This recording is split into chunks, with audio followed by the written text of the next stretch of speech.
is Faith, and you are watching The Faith Factor. I'm coming at you today with some juicy news.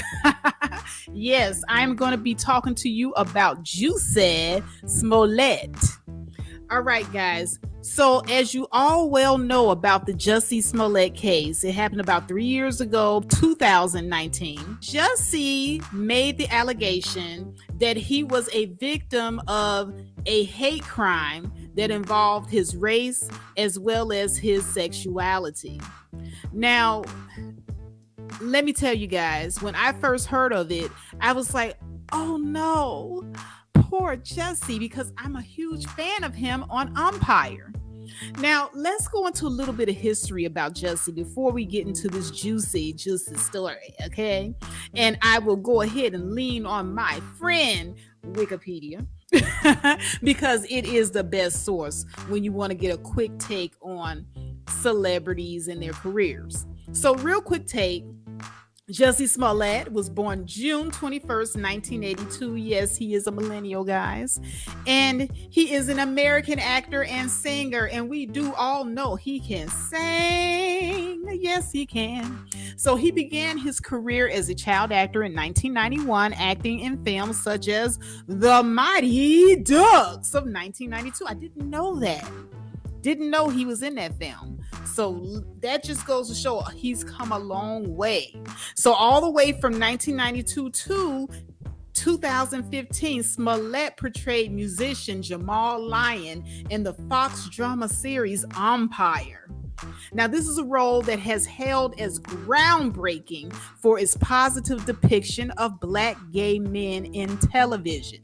So all across the globe, when he made his debut as the gay musician, gay men and people, the LGBT community from all across the world was like, yes, finally somebody is giving us the representation in television that we so justly deserve. Because there has been for years, gay people have always played roles where they played the stereotypical gay guy with the little lisp, or, the gay guy that was dressing like a woman, or, doing it poorly or whatever. So Jussie Smollett was one of the first Black men to be on a television series where he gave the role some justice, where he was a gay Black man, but he was still a man that just liked other men.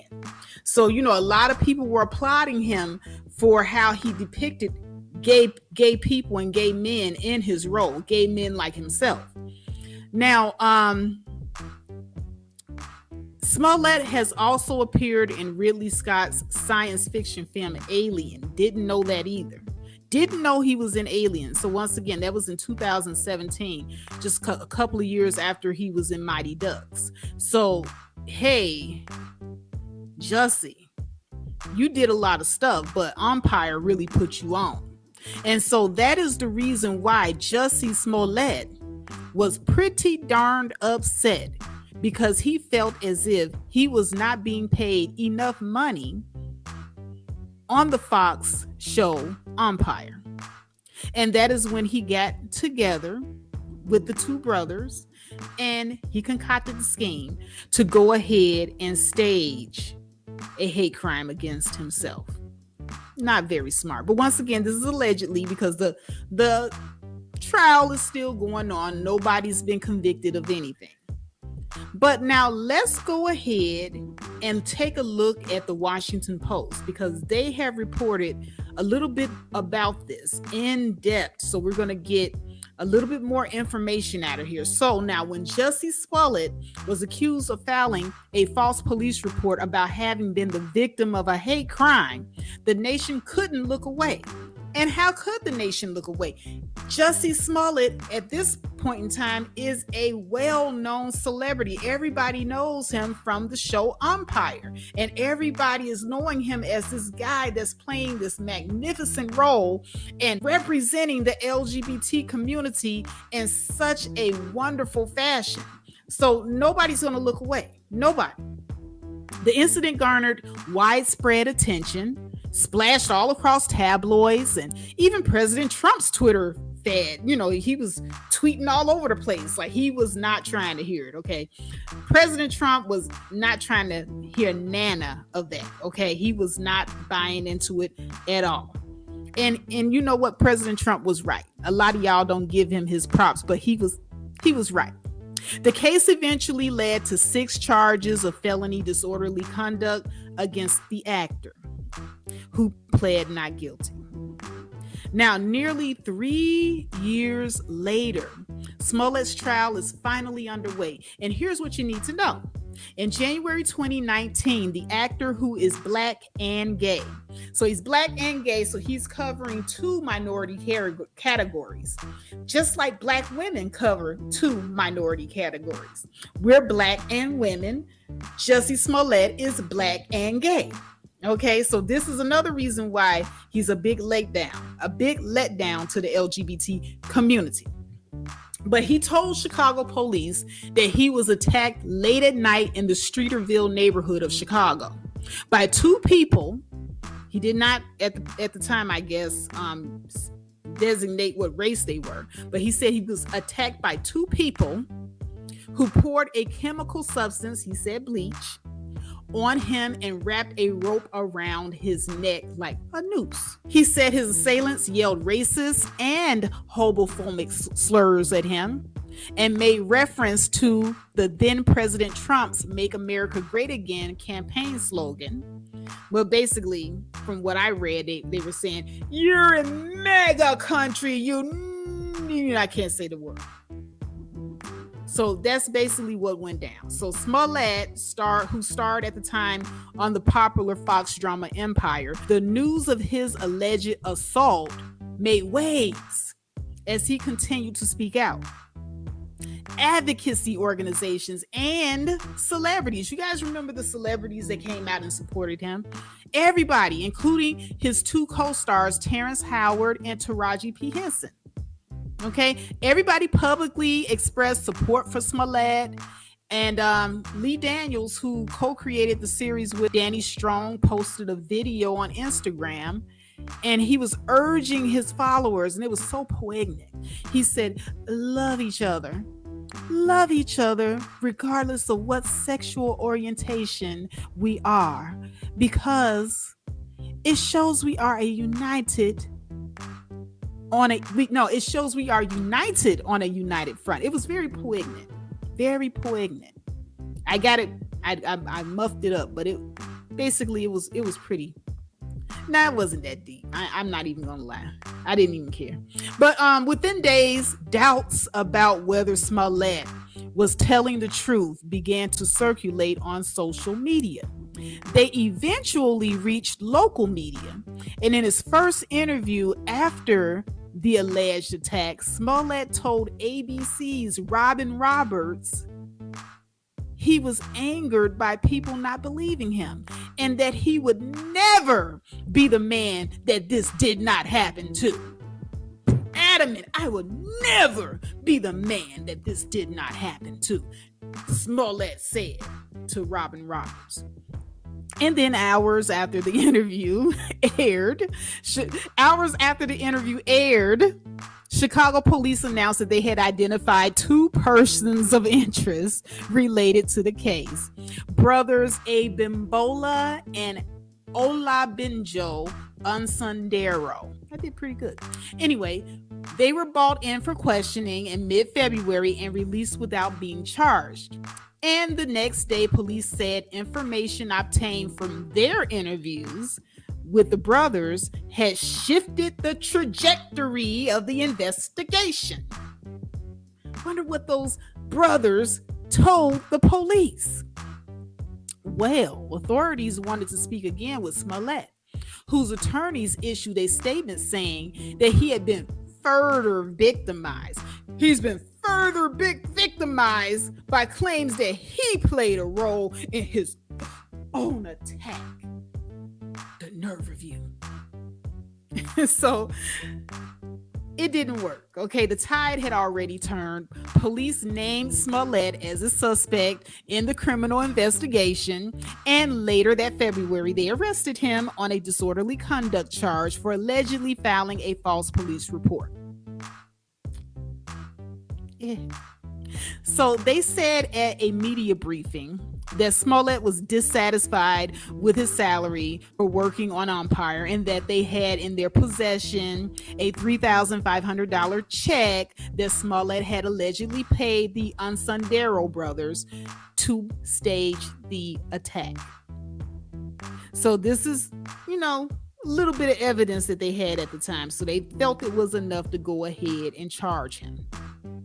Now, according to Cook County, Illinois prosecutors, the Unsunderos had both previously worked on Umpire. Now, Abimbola Unsundero is said to have been a close friend of Smollett's, who had been a stand-in for a love interest of Smollett's character, Jamal Lyon. Prosecutors alleged Smollett told the brothers what to say during the attack and also gave them a $100 bill to cover the cost of, rope, ski masks, gloves, and red baseball caps resembling MAGA hats.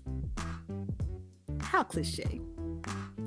Now, Smollett maintained his innocence, though he reportedly apologized to the Umpire cast and crew for any embarrassment the case might have caused. And then he was written off the show, which ended last year. So, in March 2019, a grand jury indicted Smollett on 16 felony counts. He pled not guilty. Just 18 days later, in a stunning reversal, prosecutors dropped the charges, citing Smollett's volunteer work and his lack of criminal background. The decision drew scrutiny and firm rebukes from multiple city officials, including Mayor Rahm Emanuel. The city of Chicago sued Smollett for more than $130,000 to cover the cost of the investigation. His attorney eventually filed a counterclaim alleging malicious prosecution. I almost said prostitution, which kind of similar, but anyway. Meanwhile, Cook County State's Attorney Kim Foxx, y'all remember the black lady state's attorney Kim Foxx? In her office, they were accused of mishandling the Smollett case. Might have been a little bit of favoritism, a little starstruckedness. That's just me, but anyway. That June, the judge appointed Special Prosecutor Dan K. Webb to take over and determine whether to take action against Smollett. So they basically bumped Kim Foxx behind up out of there, and they got another prosecutor. Now, Webb decided to prosecute after the grand jury's investigation revealed that Jussie Smollett planned and participated in a staged hate crime attack, and thereafter made numerous false statements to Chicago Police Department officers on multiple occasions, reporting a heinous hate crime that he, in fact, knew had not occurred, per a statement. Not quite sure what statement or whose statement was it, Smollett's or the brothers or whoever, but per a statement. Now, in February 2020, Smollett pled not guilty to the 6 new counts of disorderly conduct. Last month, a judge dismissed a bid from Smollett's attorneys to dismiss the case. It's not going to get off that easy. And the trial begins. So Smollett, who has not acted since Umpire, has recently been promoting his directorial feature debut, B-Boy Blues, an adaptation of James Earl Hardy's 1994 book of the same name. So there you go. That's it in a nutshell. We went through a whole spiel. So now let me give you my take on the situation. And I'm going to look at this from a community standpoint. But I will say that wherever black men go, there you are. Even if you are going your own way, you can't escape you. So you can be gay, you can date non-black women, you can go get your passport and go across seas. You can do all of these things, but wherever you go, there you are. You know, black men, you guys have a very, very hard time taking responsibility. Just like Jussie Smollett, his inability to take rejection and take responsibility for his own life landed him here. And that is the Achilles heel of a lot of brothers. Your inability to cope with the word no, or somebody simply just saying, and you know what, we're not going to go with you. You can't handle rejection from anybody. You can't handle rejection from women. You can't handle rejection as gay men. You can't handle rejection even when it comes to a career. And not only that, but a lot of you think that you can finesse your way into getting what you want. And that's not something that's just a thing with black men, but that's throughout the black community. We have a bad habit of trying to finesse our way into getting what we want. Well, we see how this has worked out for Jussie, haven't we? Haven't we? So now Jussie is going to forever be known as the gay Karen. You manufacture a lie because you think that this is going to make people feel sorry for you and somehow propel your career or influence people to pay you more money or keep you on a show. Houseway.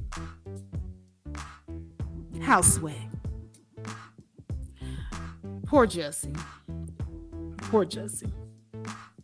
And then also, there's this comparison that black men like to do. Now, this is not fitting for Jussie's situation because he's not comparing himself to women.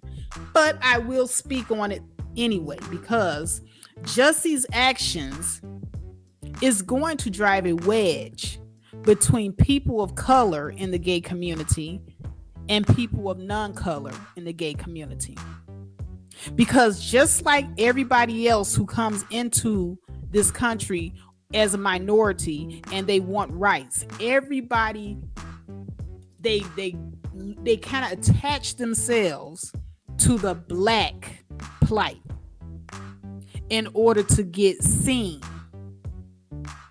And everybody does this and they say, oh, you know, we're just like black people. We're being marginalized just like they were marginalized back during the civil rights movement.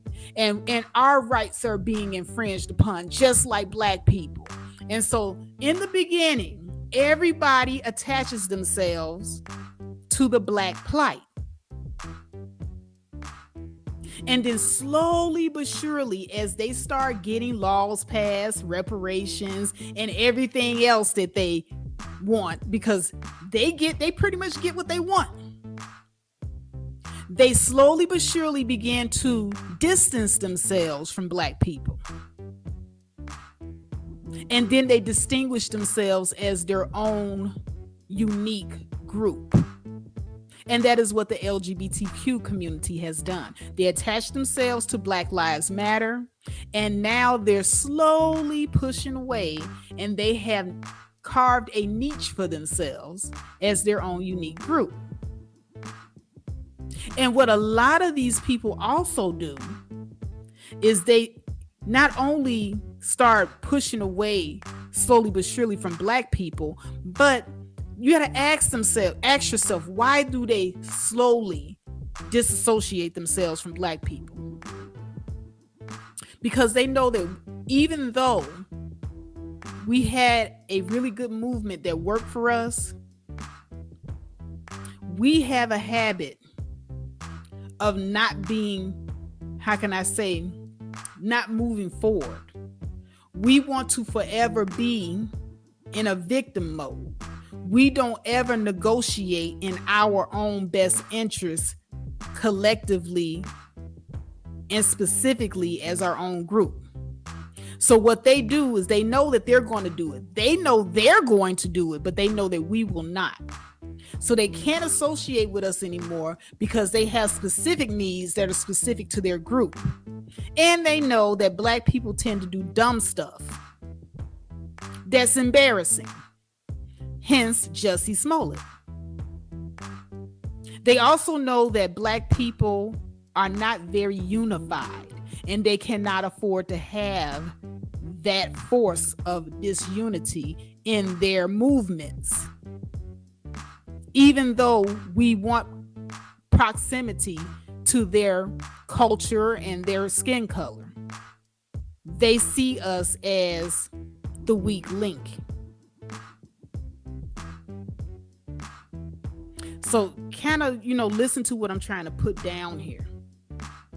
When Jussie Smollett not taking responsibility for the fact that perhaps he had gone to the end of the road with his role in the television show Umpire, instead of him coming to terms with that and accepting that rejection and taking it in stride, taking that energy, the same energy that he used to concoct a cockamamie scheme to put himself as a victim, where he wrote out a script where he played victim in a role that he wrote for himself as the poor gay Black man who has been victimized by a hate group. Now let's look at the men, for example, that he put to play in this role. 2 Black men. Let's look at where he staged this. Chicago. Chicago is a blue state. Well, I'm sorry, Illinois is a blue state. Chicago has definitely been a blue city. Democratic for a long time.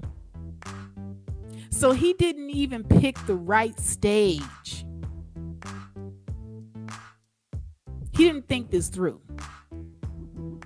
You chose 2 Black men to stage this with you, and you chose a Democratic state and city.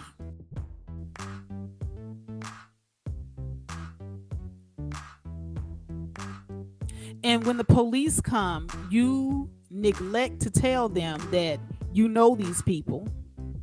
You neglect to tell them that these people are not people of no color.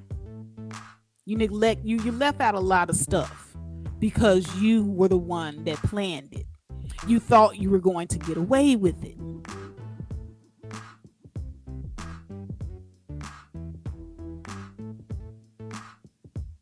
And what's even more damning, you took the stand and you admitted that you knew these guys. So your story keeps changing, Jussie. Your story keeps changing because now the police is looking at, well, if you knew these guys, why did you not tell us this to begin with?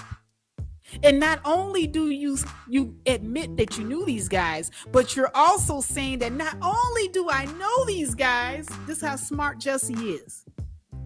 Let me tell you how smart Jussie is. Not only do I know these guys, but one of them was my lover.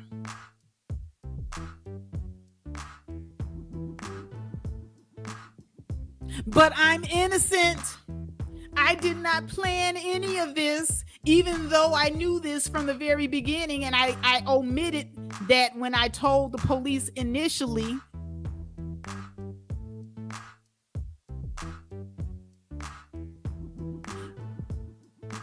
I'm innocent. I knew them, and not only did I know them, I had a sexual relationship with one of the brothers.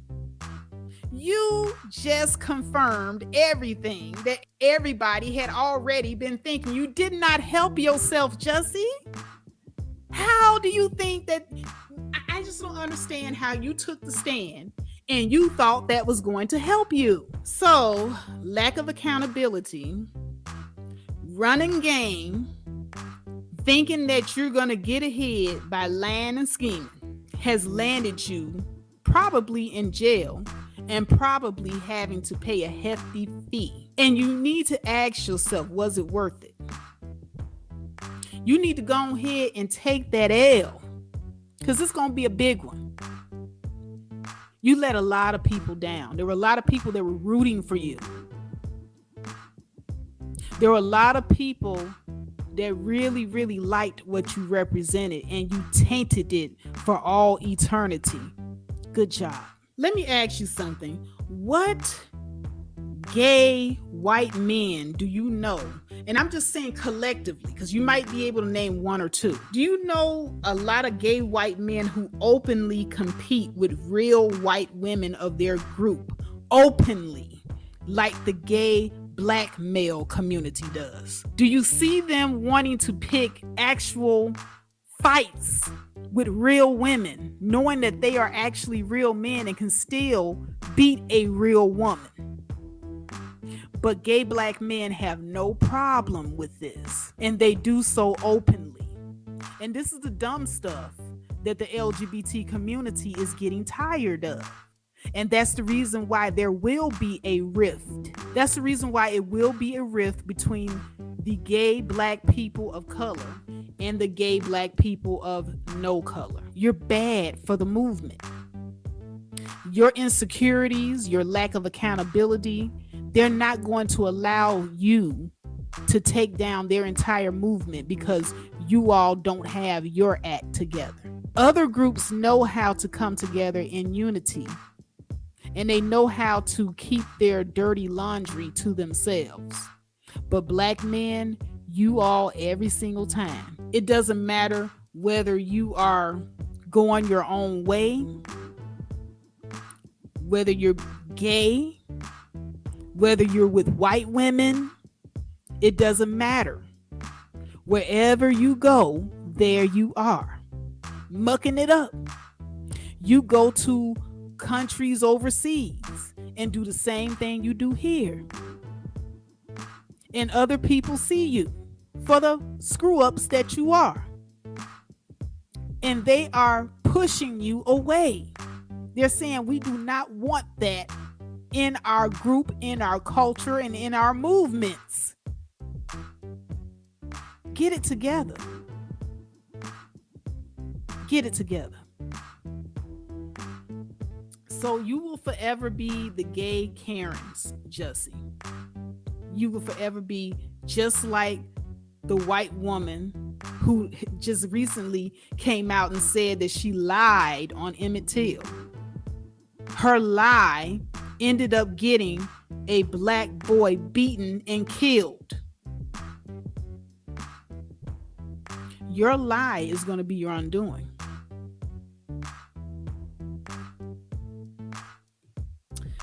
Black men need to stop trying to skirt their responsibility. They need to stop trying to finesse, and they need to stop being jealous of the success of black women. You need to stop telling black women not to be great. And I peep what you're doing.